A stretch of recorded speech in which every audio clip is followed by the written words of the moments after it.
Okay, now the other issue that that I think is very important, and we're working on here at the Center for Bioethical Reform, is this teen trans, these transgender procedures. Some are biochemical, hormonal, some are surgical, top surgery and bottom surgery, so-called, that are having a devastating effect on children. They're having a devastating effect on parents, and there is growing evidence that I'm looking here at a CNN article. Gender-affirming surgeries in the U.S. nearly tripled from 2016 to 2019, citing a study.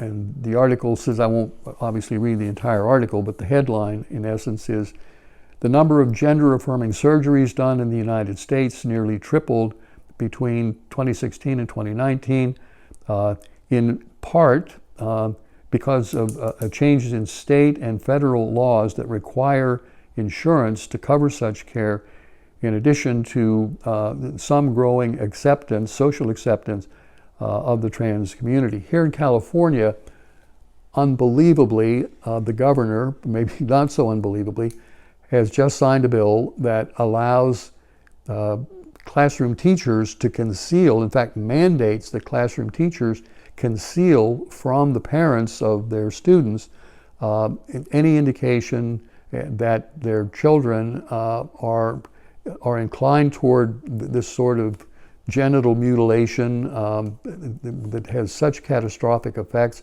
on a child's well-being. Now the schools are empowered to go behind parents' backs and promote and enable this sort of atrocity, not only without parents knowing about it. In some jurisdictions, parents risk having their children taken away from them if the parents try to intervene and protect their children from all of this. And Reuters did a very interesting study, a large study, and Reuters is certainly not a conservative news organization.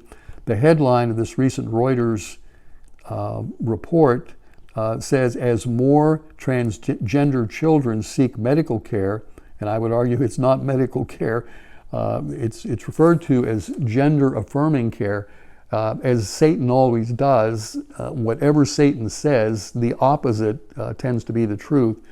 Gender-affirming care is actually gender-denying. A child is denying his or her gender.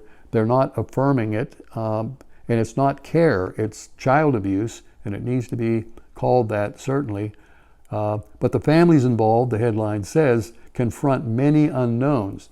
And the article goes on to say, across the U.S., thousands of youths are lining up for gender-affirming care, but when families decide to take the medical route, they must make decisions about life-altering treatments that have little scientific evidence of their long-term safety and efficacy.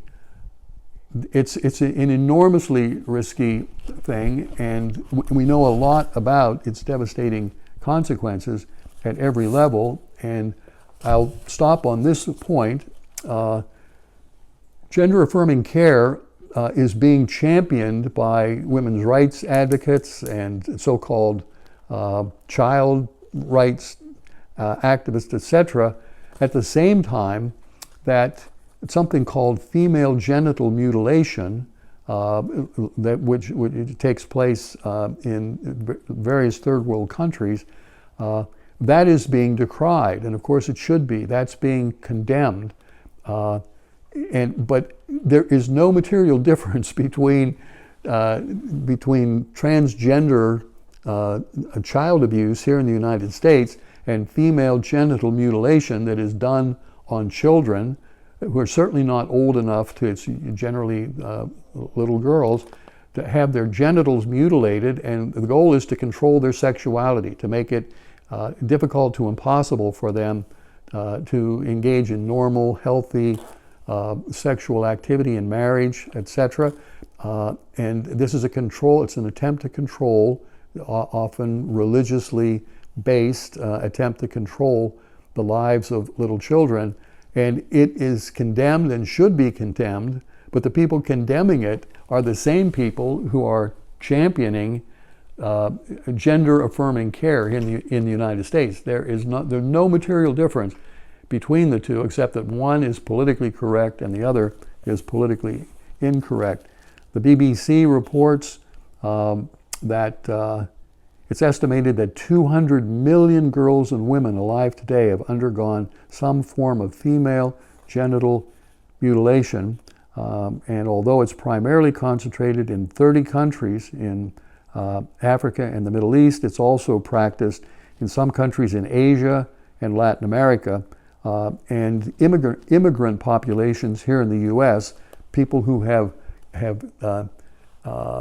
immigrated, or I should say emigrated from these countries, bring these values and these practices with them. So we're facing a similar sort of problem, although less pervasive. It's still here, and it's a terrible thing. We have I've talked about this in the past. We have mobile billboards, which are trucks on whose sides we display signs that inveigh against the sort of teen, trans, child abuse stuff, and also obviously against abortion.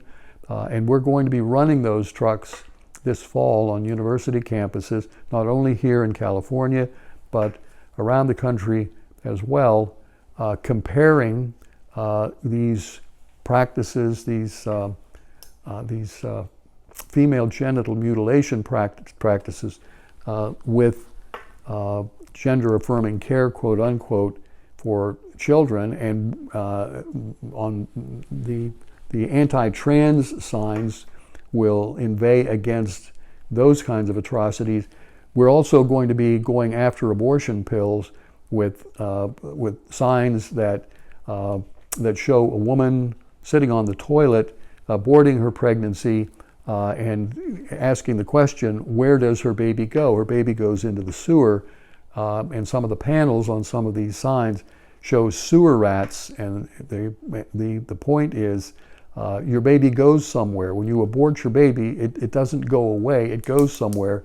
It's going into the sewer to be devoured by sewer rats, and that's not hyperbole, that actually happens. We want to get that picture into the heads, particularly of college students, because at more and more universities, the Student Health Center is being converted into an abortion clinic, in essence, which clinics are dispensing abortion pills to these girls.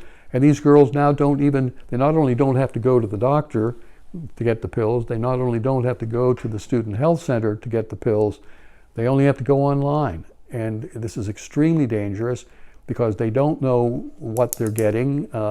And on top of that, there's no medical supervision. They don't know the age of the baby they're killing. There's no follow-up. They don't know whether the chemical abortion was complete or incomplete, so they don't know whether they need